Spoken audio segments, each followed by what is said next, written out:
Hey everyone, welcome to the Beyond the Externals podcast, where we discuss mindset and leadership within the world of sports. This podcast is hosted by myself, Dr. Cassidy Preston, a mental performance coach and founder of CEP Mindset, and Chris DiPiero, who has spent the past 30 plus years in the game of hockey from the NHL on down, including where he coached me back in my junior days. And now we get to work together in the mental performance and leadership space. Chris, we've got a doozy of an episode today. Really enjoyed the thoughtfulness, the provoking of Luca. I'll let you introduce him a bit first, and then we're going to let the listeners dive right in. Go ahead. Today's guest is Luca Gianinazzi. What's unique about Luca, he's a 30-year-old head coach of a pro team in Switzerland, Hockey Club Lugano, which is in the Swiss National League. I came to know Luca when I was coaching in Lugano. He was coaching the junior team there for a while. He played kind of a little bit in the Swiss B League, and then got into coaching. And so he and I kind of worked closely together when I was there, because I acted as a coach mentor for him. And I always thought he was wise beyond his years. And I think the listeners are going to get a grasp of that just based on how he communicates. And you mentioned, just kind of like how he approached things. And, I've always been impressed with his self-assessment, his personality. The one thing he talked about, I think in the episode that I really, really enjoyed, was he talked about the fact that he asked himself, like, why should people listen to him? Like that self-reflection piece. Right. And I think that's such a big thing. So for a guy who's 30 years old to have that kind of self-reflection, self-assessment, it was pretty impressive. Yeah. And I would kind of categorize them in some different ways, but one of which is just like, we think of like a new era of coaching, like at 30 years old, being a head coach and at that level, is pretty impressive. And, the way he thinks differently, and the way he kind of really looked at like, oh, well, why should people listen to me? And like really focusing on who he was and his capabilities as the kind of main driver versus his age or experience. And so he also really liked a couple of the other points I liked was him challenging himself as a coach, or the challenge of a coach, to try to get players to work on their mindset, but yet still taking that responsibility. And even though that some it's going to be a bit easier and some it's going to be harder to do, he was, very active in that. Like, he always wanted to show that he cared about them as people. And especially, I really love the part where even if a player's not getting played, it's like, hey, I still care about you, and be able to show that, because that's often like an assumption. We see that a lot with players. It's like, oh, my coach doesn't care about me because I'm not getting played. Well, that's not inherently true. Like, they can still care. And so, but it's so important for the coaches to be able to communicate that and get that through to those players, so that they can build a better environment, and the players that are lower on their lineup still feel valued and feel cared for. So had a lot of good nuggets in there. I got a couple other ones, but any more you want to throw at the listeners? Yeah. Along those lines, he talked about the idea that communication is the key to getting his players and ultimately his team to where they want to be. But he said he feels his ultimate responsibility is to grow each player, not only as a player, but as a person. And to your point, right? To your point. I like the idea that he, in his own kind of, growth mindset, he kind of talks about that, and the fact that he just says it's really limitless and how he wants to approach things. And he's always willing and wanting to grow. And he talked about being vulnerable. Like he got the elephant out of the room early with respect to his age with his team, right? He just said, listen, this is it. And, but it was also a way of saying, he had 36 hours to kind of take the next step to make sure that they knew, the players knew that he knew, that he knew, and he felt comfortable in his own skin to be able to, coach them. Because obviously a lot of these guys are older than him. A lot of these guys he played with, growing up in the Hockey Club Lugano system. So, like I said, wise beyond his years. Last year he got the job, and I think the one thing he said, and he mentions it in the interview where he talks about the fact that he told the executives,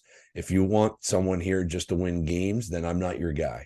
If you want somebody to develop a culture and a program, then I'm your guy. And I mean, that's really, I really appreciated that. And I love the fact that he said that, and he stood by his principles and his values. And I think that again, I keep coming back, for a 30-year-old to have that kind of, for lack of better term, stones and kind of confidence in himself, I thought was really. Yeah, no, I love that. And I would agree. Like, he also last couple points around, the new era of coaching where they're like so much more focused on the development and the caring and thinking long term. And he goes like, yeah, for 2 hours when I'm on the bench, I want to win. But Yes. otherwise, I'm thinking, how do I make my team better? How do I think long term? And I kind of use this idea of being immune to the variability of results now because he's so focused on the long term and connected to that and not caught up with the ups and the downs of the day-to-day wins and losses and results that way. So, and one of the last things too, is a good nugget around balancing, he's still learning and growing. He's a young coach. He has all this energy, but learning to delegate and balance his energy as a coach. So lots of great takeaways for coaches, but even athletes learning and want to learn more about leadership and what a high level pro coach is thinking and focusing on, get into the mind of some coaches. And so I'm gonna leave it at that. Before we throw it off, another reminder: book Mindset First coming out end of November for listeners. So be ready for that. There'll be more information soon. Chris, do you have any final thoughts before we let the listeners dive in? No, I think the listeners enjoy, because I think it's a great interview, and you can follow Luca's progress. The team's doing relatively well this year on elite prospects. Just you can have a look at the Hockey Club Lugano. It's the pro team, so follow his progress there. Awesome. Well, make sure to like, comment, subscribe, all that fun stuff. Reach out with any questions and enjoy this episode as we keep going beyond the X's and O's.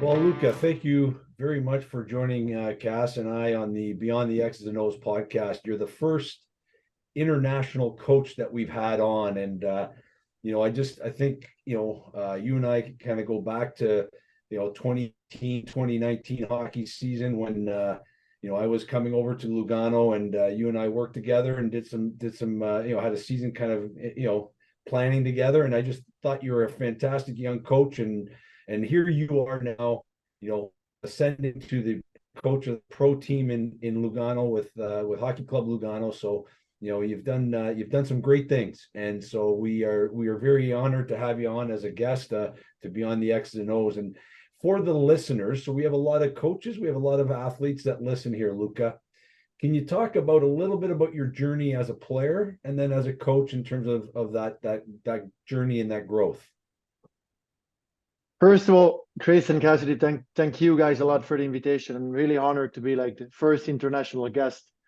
And about my journey, about myself, I think, Chris, you are like one of the reasons why I'm coaching at this moment and why I have the great opportunity to be a pro coach for Lugano now. Because when you came in Switzerland to take the U20 team in Lugano, and then you had like to switch your role and go with the first team, that's what opened the door for me to jump in and take the U20. So like we are connected on that 100%, and you are one of those reasons that I'm doing what I love every day now. And my playing career, so I grew up in Lugano. I did all my juniors here. I played always for Lugano, so that's kind of my home team. That's the team where I have my heart and soul. So I'm from here, and I love this city and this club. And then when I was 19, I tried to play pro hockey in Switzerland for like 3-4 years. I could play like in the second division in Switzerland a little bit, but I was never like, for sure when you're 19, like you believe in yourself, you think like I'm gonna be a pro, I'm gonna play in the national league, in the best league of the world, or in the best league of Switzerland. But then like reality checked in, and I noticed I wasn't good enough, and that's the reality. And so when I was 24, I decided, okay, I wanna quit playing like at a high level. I want to focus more on my studies. So I want to start to study at the University of Zurich. That was my goal. And it was more into like people health. That was kind of my environment. And then that year was Christopher Cantoni, who now is my assistant coach. He called me and was like, would you like to start coaching? And then I was like, well, I waited starting till 24 so I can spend one more year trying this coaching, like what it is, what it means. And after the first week, I understood right away. That's what I want to do. Like, I don't want to study. I don't want to do anything else. That's what I want to do. So then at 24, I had one full year with the U17 team. And the year after, I was committed to go to Finland, doing like coaching and management in Vierumäki, studies there with university for 3 years. And at that time, like I said before, Lugano hired Chris as a U20 head coach. And then for some visa reason, if I'm right, Chris, it didn't work out with the U20. So they decided to move Chris as a second or as an assistant coach with the first team. And so they called me in like 6 a.m. in the morning. They were like, we know you're leaving, but it will be not fair with you not telling that you are one of the names on the table for the U20 team. So then that morning I signed right away and was like August, and I had like maybe 1 week and a half to start camp. So I was like 25, never coached like head coach position before. And it was like, you get in the cold water and you got to swim. And I was lucky enough to have a lot of people around me helping me in that moment. And then I spent 5 years with the juniors, some good results, but more than that, like a lot of growing for myself and with the team. And like our system is a little bit different. Like you have your guys and they grow up from like U9 till U20 in your own organization. And the goal is to bring them in with the first team or with a pro team. So it's like you see them basically from when they start going on the ice the first time. And then after now 6 years, you see them with the first team. So it's pretty awesome for a coach. But going back to my career there, I did 5 years with the juniors. And then last year, October, but before that, I said to the club, like, my goal is to coach in the National League. If I can do that in Lugano, it would be awesome. And if I have like to work my way, I don't care how long it's going to take. I just want to make it. And then the club like was interested in that. They told me like, yeah, we see you as a prospect coach for the future. So we want to invest in you. We want to like keep working with you on your formation. And then October last year, the GM called and was like, we need a change with the first team coach. And we think you could be the solution and we want you. And then I told him like, if I'm here to develop something together, I'm in. But I'm not here just for one shot, like 1 year and then leave. So if you commit on me like for more years, and if you think that I'm the guy long term, then I want to do that. And that's the second time I got in the cold water and started swimming. You know what, Luca, and it's interesting, and that's great that you good summary there, and I like that because it's your self-belief, your self-confidence, and being able to believe in who you are as a coach, knowing that, hey, you know what, commit to me long term, and then I'm in. Let's go. And I think a lot of guys, a lot of women, in terms of coaches, they get to a point where they don't know, right? And here you took a chance and believed in yourself. You bet on yourself, and I think that's a part of coaching leadership where people kind of, they're afraid to get in the cold water, as you know, using your term. Have you always had that? Because you're, as a young guy, to step into a pro dressing room with guys that have played pro hockey for a long time, that are older than you, some guys that have played, you know, internationally, played, you know, in the NHL. How did you manage that for yourself in terms of making that transition?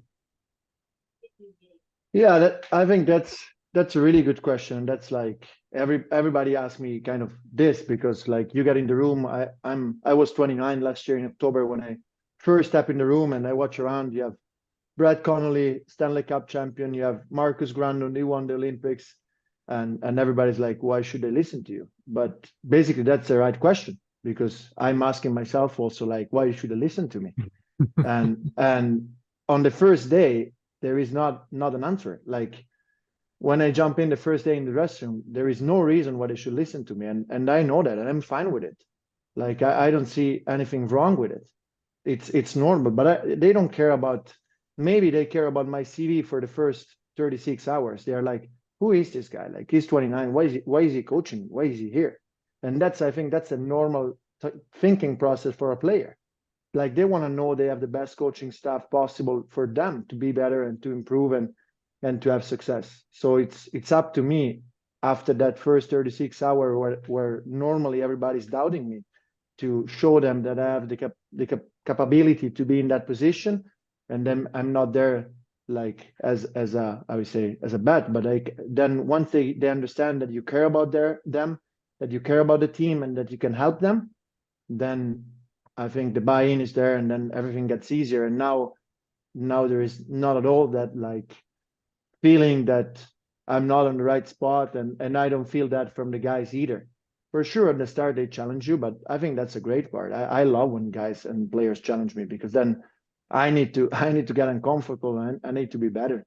And it's normal. Like I think nobody's loves to be uncomfortable. I don't like to be uncomfortable, but I feel that every time I put myself in that kind of cold water situation is where I grow the most. So that's why I don't doubt about saying yes, even sometimes maybe the rational side of me is saying like, what are you doing? That's I awesome. want to jump in because I just really find that quite interesting, the frankness, and I wonder how many other pro coaches will admit to like, yeah, no, they're might question my CV at times, or like, how do I know as much about the game as them? And but that's not, like you said, it's not inherently a bad thing. It's like, what are you actually capable of, and your ability to trust and connect and lead the team. And the CV doesn't matter. And their early judgments, no one's liked by everybody all the time. It's always going to be perceived in so instead of having all this, that sounds like just a bunch of noise, you're like, no, okay, well, let me just focus on doing my job and doing it well, and showing that I care, and showing my capabilities over time to earn their trust and work with them. So I just really liked your stance and take on that, and just your whole language, and then jumping into the cold water and these things. Very, very useful, not just as a coach, but as athletes, and attacking their capabilities, and worrying about athletes show up to training camps and they're all worried about what everyone thinks of them and how they're going to fit into a team. So very applicable that way.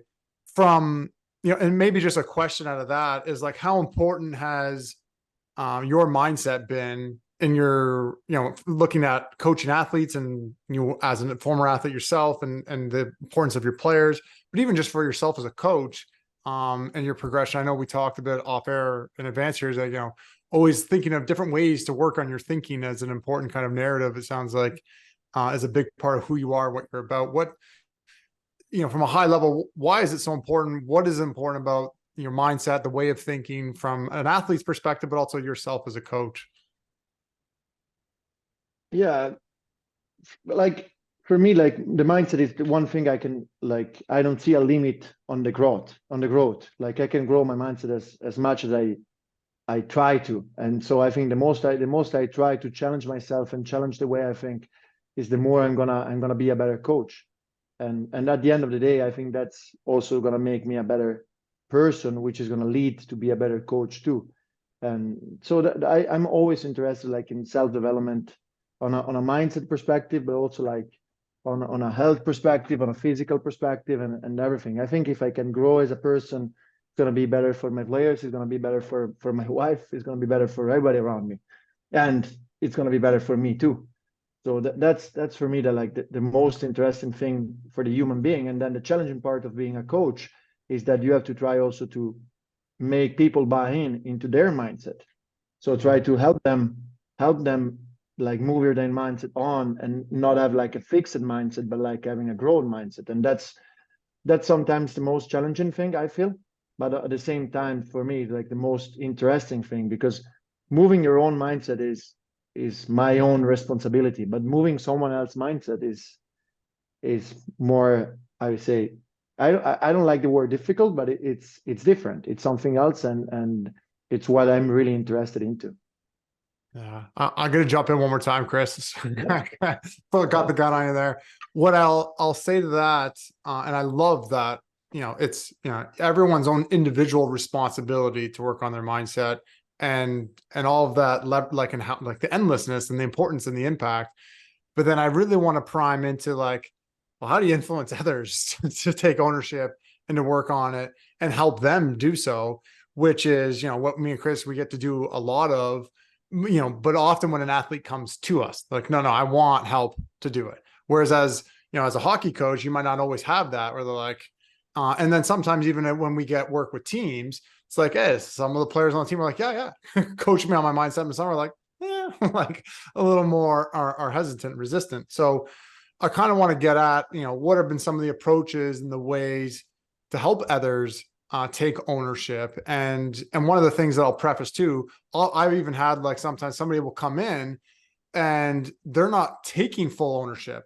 And they're like, yeah, my mindset's important. Give me some strategies. But now it's like on everyone else to make sure they have a good mindset versus like, no, man, like I give the strategies and the concepts and teach and guide and ask questions and find blind spots.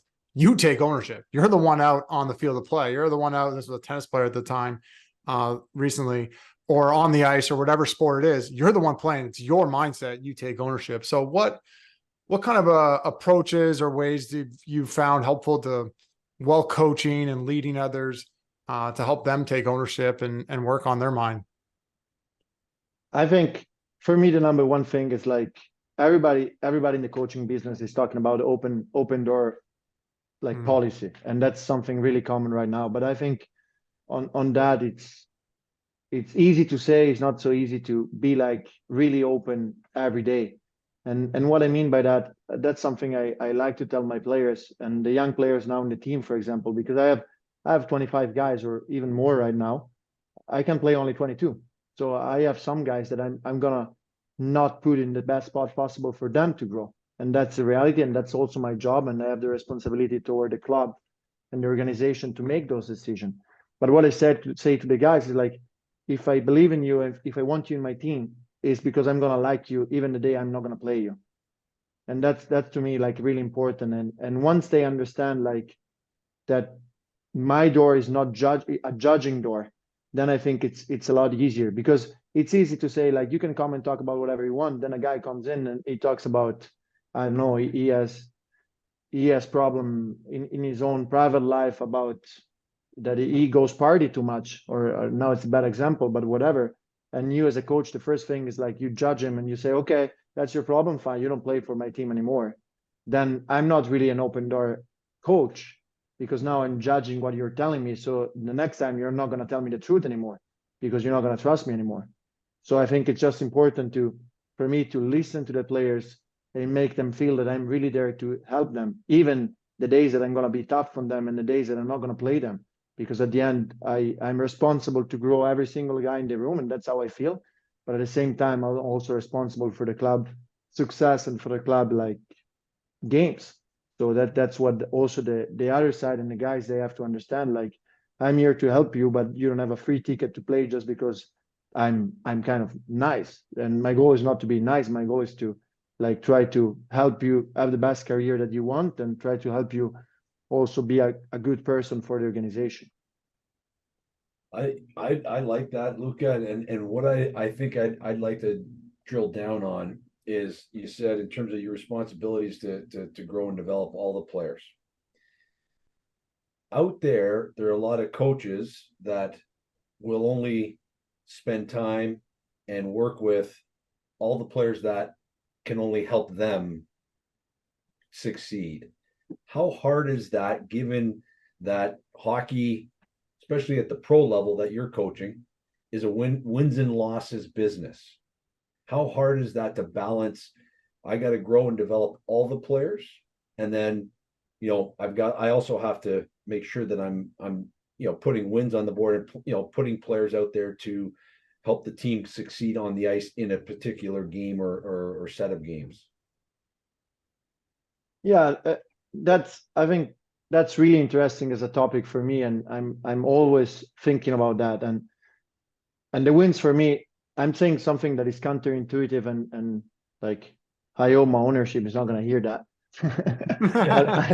But I don't care too much about the wins. Like honestly, when I'm in the bench, I'm coaching the team, I only want to win. Like I can be emotional. I can like I want to win. That's everything that matters for me for that 2 hours.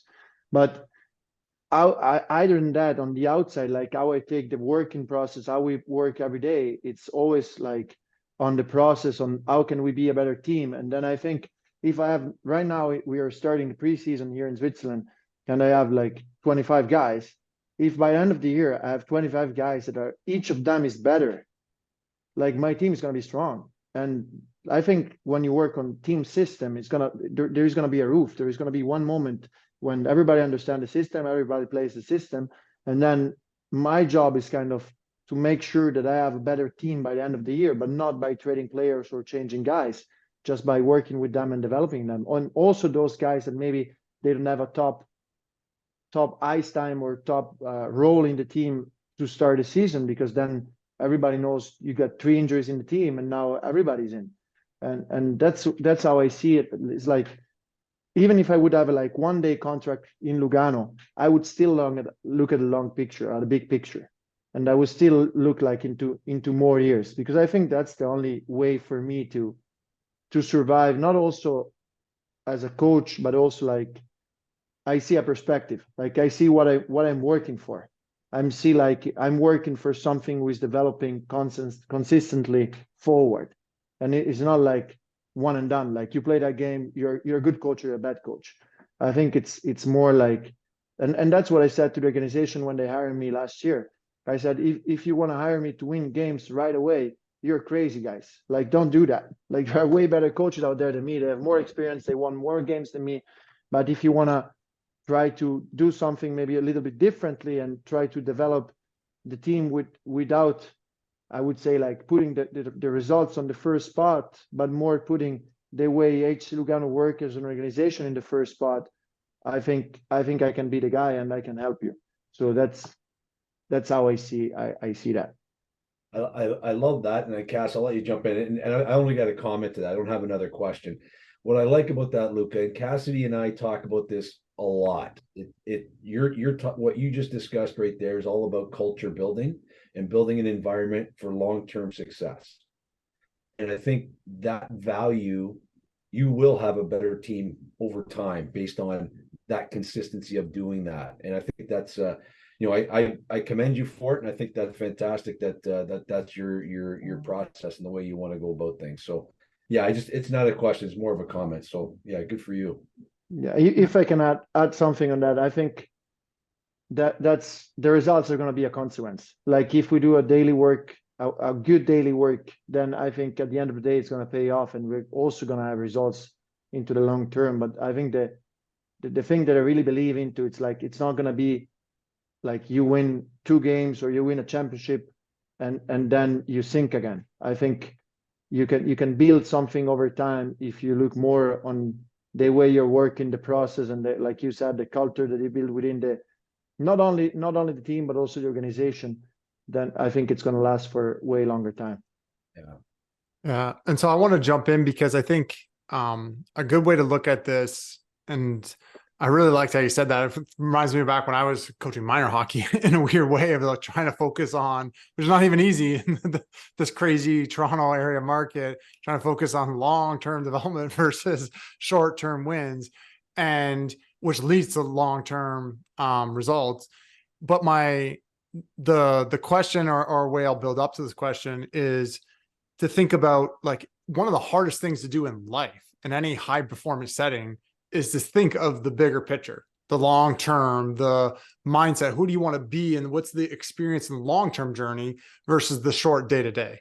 And so it sounds like you articulated that very well and have very much embraced that like different definition of success. Like you said, like obviously you care about winning, but it's not the main thing. You have something much clearer and bigger from an overarching perspective. Obviously, when you're playing a game, the goal and intent is to win, and it is a pretty bigger priority.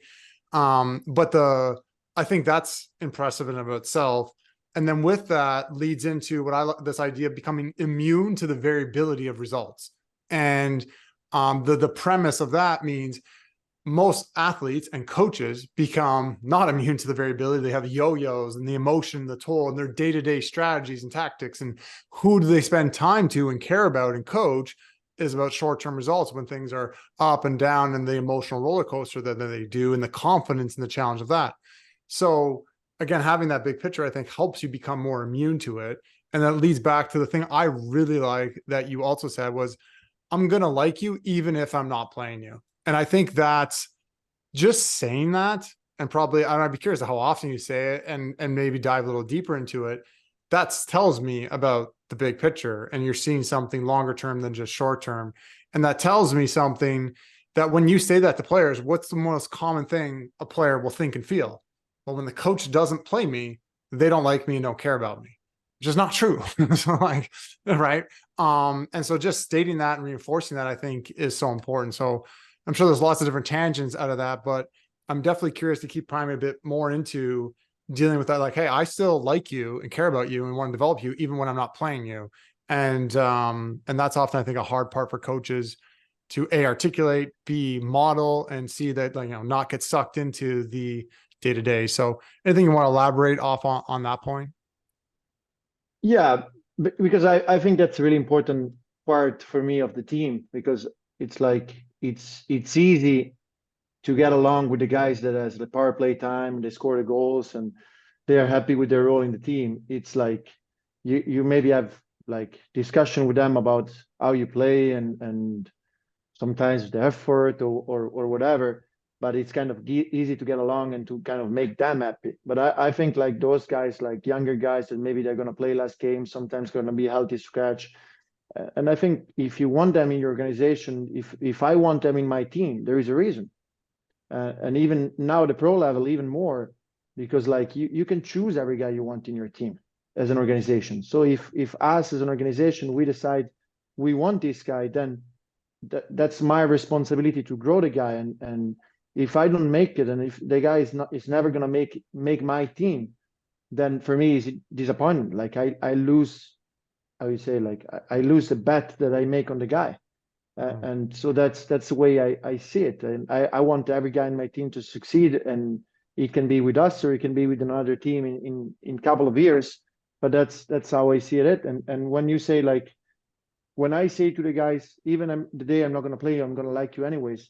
I think the most important thing after is just to show that, because like it's tough sometimes when you're in the heat of the results and the season, like you have 3 games a week and you don't have a lot of practice time, like to forget a little bit about the guys that maybe they're not so important on the result for the next game. And I think that's the moment where you really have to show them that you care and you're involved for their own development. And in the long term, like I said before, it's still going to help the team. It's still going to help the results, because they're going to be better playing in practice. They're going to be more motivated in practice, or they're going to push the other guys more. And wherever there's going to be the moment for them to play, they're going to be like in confidence and ready to go. And that's for me, like what I care about daily and what I want to do daily. Then it's not always easy, and I'm not, everything I'm saying now, it looks like I'm perfect, but I'm not at all. And I do mistakes too, and sometimes I do stupid things also for the players too. And sometimes it's tough to stay on your path and stay on your thinking with everything you're doing as a coach, because there are a lot of things going on, and now we have bigger staff, and that's a great tool, because then you can also use your assistant coaches, your skill coach, your strength and conditioning coach to work with those guys and to make them understand the same message.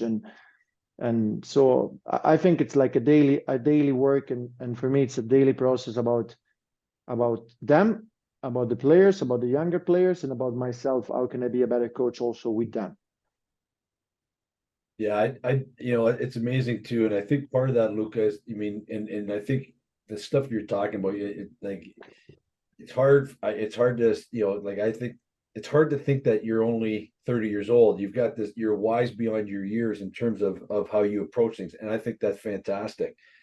One of the things I want to talk about is your commitment to your own growth as a coach. I saw it firsthand that year that I was in Switzerland, working with the club, and where you then, after your first year as a head coach, took a trip to Toronto and Southern Ontario to meet with different coaches to see their practices or pick their brain or interview them. How much of that do you remember in terms of your help and formation and growth as a coach? And how much of that do you think a lot other coaches should do? I think it was a great experience, and I would do that like every year, and I kind of do that every year in different ways. Then COVID hit everybody, and we couldn't travel for a while. There was a stretch in my first year of coaching that I was a little bit limited on that side. but like every coaches clinic, every like podcast that is talking about coaching, leading in hockey and books, like I really try to develop myself a lot, and I put a lot of work into it, because I think the only way I can improve as a coach is if I put work into it. I cannot tell to every player in my team they need to get better, they need to do extra work, they need to go in the shooting range, they need to go extra lifting and whatever, and that I don't do anything to improve. Like it wouldn't be fair. And for me, from the trip in Canada, in Toronto area, I watched, I think, 14 games in 12 days. That's what I remember. I talked to a lot of coaches. I talked some games. I talked to scouts. I talked to parents, and I was just trying to understand like another culture, another way of thinking hockey, another way of like even their organization side of the game is different. Like you don't grow in the same club all the time. So I was trying to understand like what that means for the development of the guys, and how things changes. And then on the other side, I was working a lot on my thinking strategically as a coach. So system and individual players development, and how can I get better in those things. And I think it's a great tool to travel and talk to other people on that side, like for me as a coach to develop and get better. And now I notice as a pro coach in Lugano that I have maybe the opportunity to have easier access to some contacts and some doors kind of. So I am also really willing to give back to, I can't say the younger coaches because I'm still pretty young, but to give back also to the coaches that are playing like a junior level, and talk to them too, because you never know like who are you talking to. It doesn't matter which league is he coaching or which level is he coaching. Like there are smart people all over the world. So I think it's always for me really interesting to talk hockey. And still now, like weekly, I spend time talk to people. Like I book windows on my calendar to have the time. Like I have a guy in Finland that I talk a lot, and just to share ideas about what we're doing here, what they're doing there, and how can you keep moving things forwards and keep doing things in a better way. It doesn't always need to be a different way, but it needs to be a better way. Good for you. Good for you. I love that. I'll jump in. Maybe I think this is common for especially head coaches, and that can be lonely and the challenge of it and the burden of leading, but also just any high performer rising the ranks. And like obviously you're on a pretty, good trajectory and where you're going, doesn't doubt at all that you work hard and you put in the craft and you learn and dedicate yourself. On the other side of that, the ebb and the flow is like, how well do you feel like you're able to unplug, relax, the burden of leadership, etc., if that makes sense, and the stress of the highs and the lows through professional sports. How well or how do you handle that? Obviously, as fairly young coach, you probably have lots of energy, and you're probably, I'm not saying you need to take time off all the time during the season particularly, but I'd just be curious to get your take on it, because I've enjoyed hearing all the other nuggets so far. So I know that's a big one for coaches and any leader. So yeah, it is, and I'm terrible at that. Like that's the one thing I honestly work on to improve, because I'm really terrible at that. And it's strange, because when I started, like my first year, I was proud to be terrible at that. I didn't know that I was terrible at that, but I was proud of it. I was like working 14 hours a day, and like I was so proud that I could outwork everybody and try to show that I'm working so much. I'm willing so much to move forward. And now I start to understand that sometimes it's not the volume of what I'm doing that is important, but it's like where I am with my mind when I do stuff. And that's a little bit for me in the last, I would say, 6 years, the development that I'm having in the personal side, and then things changes also at the personal level. Like when I started, I didn't have a wife and I didn't have kids, and now I have a kid, I have a wife, and now a new kid coming. So that like life changes, but I don't feel like I'm a worse coach because maybe sometimes I unplug a little bit more. I feel I'm a better coach because I do it. And that's something it took me time to understand. And I remember my first season on the U20, when I said before I took over like August, I didn't have a lot of time to prepare myself, and I wanted to show everybody that I was able to do it. So I noticed like in December, I was like, oh, here I need to calm down. Like it's getting a lot. And then I understood the lesson from there.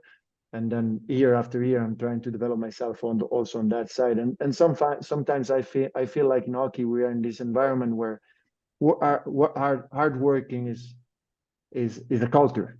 Like when we talk about players, when we talk about coaches, is really proud about being a hardworking guy, and I'm too. But on the same side, sometimes I'm like, where is the line? Where is the line between being hardworking, coaching, and being healthy and spending like being a good father too for my family and my kids? And I think I'm still terrible at that. So I don't have any good advices. I'm just trying to figure it out myself. Yeah, well, I think it's an important and meaningful discussion, and appreciate your honesty. And terrible is all relative, because it still might be like terrible to where you think it could be. But I'll even comment just around where's the line is dependent on the person and your values and your situation and those things, because it's all relative anyways. And I'm a big, couple lines. Like, there's one thing to work hard. There needs to be a foundation and the willingness to go hard when it's needed and to put in the extra time. But then there's also being smart and strategic, like you said, surrounding yourself with your coaching staff and being able to lean on them. You have more people to be strategic and offload and delegate to, which is often a head coach's really hard time delegating, or as an entrepreneur and CEOs or business owners and the people we talk to and work with at that level, the importance of delegating, the importance of having space in their calendar just to think and contemplate, or to and managing that time is important. And I think then, and the last big thing to me is being creative. And so the ability to think outside the box, which again, you need that space to do, that ability to be progressive or innovative, and doing those, like those are all important values to what drives, performance, which drives innovation and progress, hard work, being smart and strategic, and then being creative and innovative, and those kind of different levels. And so I don't know if that, sparks anything, but I do think, and what's probably very healthy and helpful for listeners to hear is like, yeah, I think you're in the thick of it. Like, you just became the head coach last year, I guess it was, right? So it's not like you've been doing this for 10 years. Like, yeah, no, I think I've got a good little pattern. It's like, you're trying to figure out your pattern. Just like even for me as a business owner and the work that I get to do, like, what am I working Saturday morning? Am I not? What time am I working on? Like, what am I working on? And it ebbs and flows as my career and the business evolves and grows. But, we get to make this choice. What is, our life, and how do we want to live it? And how do we, invest our time and resources and create a team and our systems that work for us based on the values we have. So I don't know if anything comes out of that. And maybe Chris, you want to add to this, but I think it's such an important concept for coaches or leaders in any field, but also even just athletes, that are, especially as they become professionals, like, well, what kind of professional do you want to be? Like, how much do you want to train? Do you want to be, the Kobe or the Yager that's like on the ice at 4 a.m. or, like it's, they have these more crazy narratives and it's, which is nothing right or wrong, but it's, finding and creating the life that works for you, that gets you where you're going. So a bit of a rant, but what's your take out of that? Or if you want to just elaborate, if you don't mind. You're asking me or Chris? Sorry. Yeah, sorry, I was gonna go to you first. Yeah, and then Chris. Yeah, sorry. Yeah, that was not direct. I'll let you go. Go ahead. No, yeah, no, I think it's really like you said, like you're saying, like I'm trying to figure it out. Like I don't have, like I said, I don't have any advice. I don't have the answer even for myself.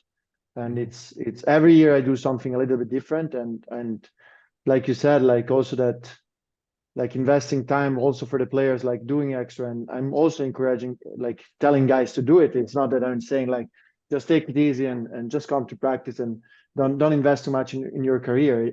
That's not the point, but I think it's important, like you said, that everybody of us understand his own needs and the way you want to live as a coach and the way you want to lead. But I realize with the time, also when I was in the juniors, like sometimes I would go through a good amount of work, and then my main time, so the practice time in the evening, my energy was kind of low. So I was like, whoa, with my working time or the way I'm working at the moment, I'm penalizing my guys, because when it's time for me to coach, to really coach, now I don't have the energy where it's supposed to be. So that's where I started, okay, then I maybe have to change a little bit the hours that I'm working, not in terms of total time, but maybe the times in the day that I need to invest to recharge the batteries during the day to make sure in the evening I'm ready to go. And now it's different because with the pros we practice in the morning, so now it's completely a different way to manage my energy, and I'm still trying to figure out when I want to work out and when I want to do my things, and when I spend time to my own development, when I spend time to plan what we're going to do in the next days, and so on. And then the other big change for me, it's what you were saying about delegating the work to other people. Like when I was with the U20, was really a small staff. Like I was the only guy like 100% working for the team. We had a volunteer assistant coach, volunteer team manager. So all the work was kind of on me. And now I go to the pro team, to the first team. I have 2 assistant coach. I have 1 skill coach, a goalie coach, 2 equipment guys, and so on, a video coach, and so on. And at the end of the day, now I have 2 teams inside one. I have my coaching staff, and I have to take care also about them. I can help, like they help me, but I also have to help them.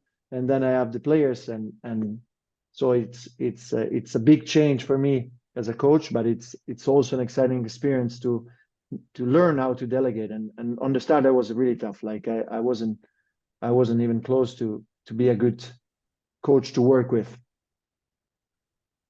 What I like about this is that, and it's a term that I've always used in my time as a coach, and then now the work that I'm doing with Cass, and Cass is big on this as well, Luca, is that self-reflection.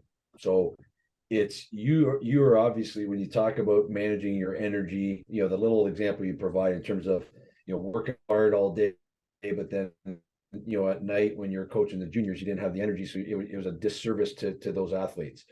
The ability to have that self-reflection, be humble enough to understand that, admit that to yourself, and then be humble enough to try to change it for the better. That's not always the case in hockey, in the hockey culture, right? And being able to do that, let alone the idea that the hockey culture celebrates those that work 14 hours, 16 hours. They how do you manage that piece within that? Like, is there not that there's an expectation from the club that Luca is going to be working 14, 16 hours, but how do you manage those expectations that may be out there that you may not necessarily know, but you feel? Because that happens to a lot of coaches. Yeah, that's a good question, because I never really reflected on this before. And I feel more, the time that I put in is more because of the passion I have for my job, and because I want to be so detailed and so reflective about everything I'm doing, that I don't just want to wake up in the morning and think about what's going to be the drill today in practice. Like, I feel that my work is done when I'm prepared, and when I can get in the morning into the rink, and I know what's going on today, and I'm confident, and I feel good. So it's more that, and then on the other side is like watching hockey for me. It's not really a job. Like when I have to pre-scout, when I have to watch games, when I have to watch, I go home and watch maybe other leagues playing. It's just how what I like, and who I am as a person, and my interest. Like, there is people that has hobbies, and my hobby, I'm lucky enough that it's also my job. So when I get home after my full day of work, and I have a Swedish game on TV, then I watch the game. And then sometimes my wife is like, can we watch a movie one night, or that's part of it. But that's who I am, and that's how I live it. So I never had that feeling like I have to work to make somebody else happy. It's more like I put the work in because it makes me happy. Good for you. Good for you. That's excellent. That's excellent. Yeah, that's a great quote. Go ahead, Chris. I'll let you wrap up as we be mindful of time here. Go ahead. Yeah, Luca. Yeah, I just want, certainly, be mindful of your time. Before I just want to quickly articulate and correct me if I'm wrong, but I know some of our listeners across, let's say the Canadian listeners will know that, under your coaching of the Lugano juniors, we had a guy like Brian Zanetti who played for the Peterborough Petes for a couple seasons, and then Lorenzo Canonica played in Sherbrooke, I believe, as well, in the Quebec Major. Shawinigan, sorry, Shawinigan. Yeah. Thank you. And so, you've done a great job of developing some nice young players within the junior system, and clearly you're off to really some good things at the pro team, and I have no doubt you'll have success. You're a good coach, you're a good leader, and you're a good person. So we thank you for taking your time. I know it's a 6-hour difference, and you've got to recharge your batteries, and and hopefully get to watch a movie with your wife. So thank you so much for your time, Luca. It's greatly appreciated. Yeah, I was lucky enough that I had the afternoon off. I could go to the pool with my kids, so I'm already recharged. So I'm good to go for tomorrow morning. Thank you guys a lot, and it was a really good experience for me, and it was a great opportunity to talk on the podcast and share my thinking, and get also other stuff to think about in my head right now. So thanks a lot for that. And I feel like this conversation could go on for hours, and usually that's a good feeling. Yeah, well, for sure. And we'll probably have you back on again. And I think you've done a great job highlighting like being mindset first, focusing on who do you want to be? How do you want to show up? Having that long-term vision, so many great nuggets in here. As we wrap up, is there any final thoughts, things you want to take away or share to listeners, and impart to upcoming athletes or coaches listening, et cetera, that's like, hey, this is, some final nuggets or summary feedback for the listeners? Yeah, maybe if there is one thing, like Chris before used the word vulnerable, and I think that's a really important word for me in my coaching path for now. Like I feel sometimes we are overprotecting on ourselves, like coaching, and I think it's important to be vulnerable sometimes. And I think once we are vulnerable, like we get into those discussions that really have a weight and makes you step forwards. Like even within the team, sometimes when I put myself in a bad spot in purpose, then the best discussion with the players happen. So when they're gonna tell me the truth of what they're thinking, they're not gonna just bubblehead like, yes, we like what you're saying, coach. I think that those moments are where I can really improve as a coach, and I can move forward and make some steps. So I think for me personally, that's probably the most important thing at the moment. That's awesome. Awesome. Yeah, I love it so much. Thank you so much for coming on today, Luca. Wishing you all the best this season, and I'm sure we'll stay in touch. Thank you. Thanks, Luca. Good luck.